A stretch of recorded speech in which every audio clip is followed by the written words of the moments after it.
Olá, hoje é segunda-feira, 30 de novembro de 2020.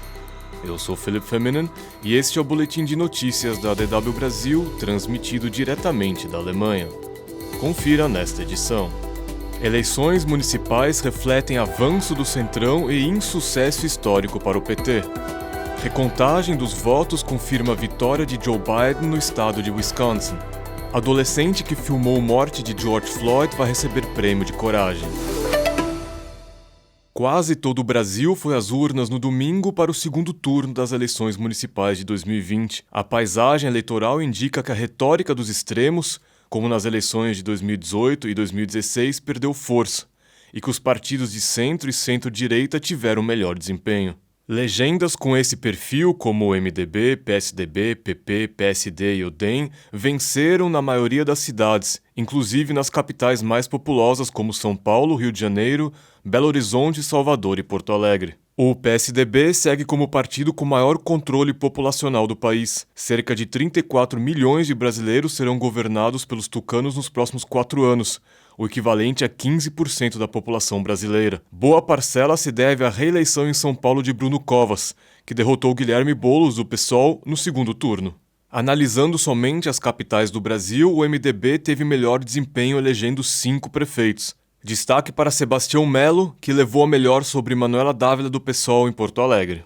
Além de Manuela Dávila, outras 4 mulheres estavam na disputa no segundo turno, em Rio Branco, Porto Velho, Aracaju e Recife. Todas saíram derrotadas. Das 26 capitais brasileiras, apenas uma será governada por uma mulher.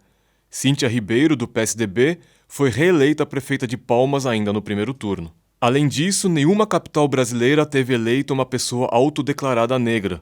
Dos eleitos, 17 se autodeclararam brancos e 8 se consideram pardos. A eleição em Macapá ainda está em aberto, pois foi adiada devido ao apagão. Entre os grandes perdedores das eleições municipais estão o presidente Jair Bolsonaro e o Partido dos Trabalhadores. O presidente chegou a pedir votos para candidatos em várias cidades, mas seus candidatos foram derrotados em quase todas, inclusive em 7 capitais. No primeiro turno, perdeu em São Paulo, Belo Horizonte, Manaus e Recife. No segundo turno, perdeu em Fortaleza, Belém e Rio de Janeiro, onde Eduardo Paes, do DEM, venceu em todas as zonas eleitorais e derrotou Marcelo Crivella, do Republicanos. E o Partido dos Trabalhadores ficou de fora das capitais brasileiras pela primeira vez desde a redemocratização do país. Sem nenhum eleito no primeiro turno, o PT disputou com Marília Arraes no Recife e João Coser em Vitória, mas perdeu em ambas no segundo turno. A recontagem dos votos no estado americano de Wisconsin confirmou a vitória de Joe Biden. O democrata recebeu pouco mais de 20 mil votos a mais do que o presidente Donald Trump. Antes mesmo do fim da recontagem, Trump ameaçou entrar na justiça contra o resultado. Sem apresentar provas, ele alegou que vários eleitores votaram ilegalmente em Wisconsin. A campanha de Trump comunicou que pretende recorrer do resultado. O prazo para a certificação do resultado em Wisconsin termina na terça-feira. O Colégio Eleitoral americano irá se reunir em 14 de dezembro para declarar o vencedor da eleição presidencial.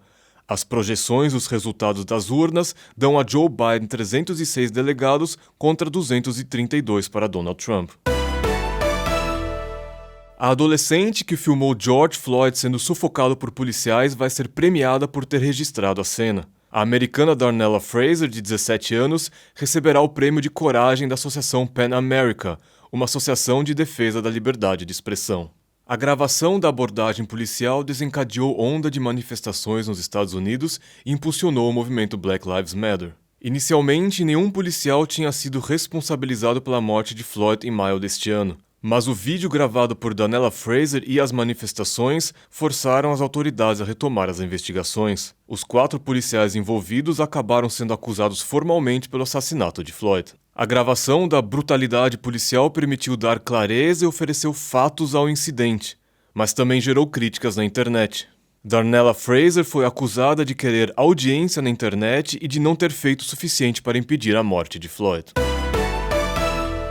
O ex-ministro da Justiça Sérgio Moro foi anunciado como novo diretor da empresa americana de consultoria Alvarez & Marsal. Trata-se do escritório que atua como administradora judicial da Odebrecht, empreiteira que foi alvo da Lava Jato.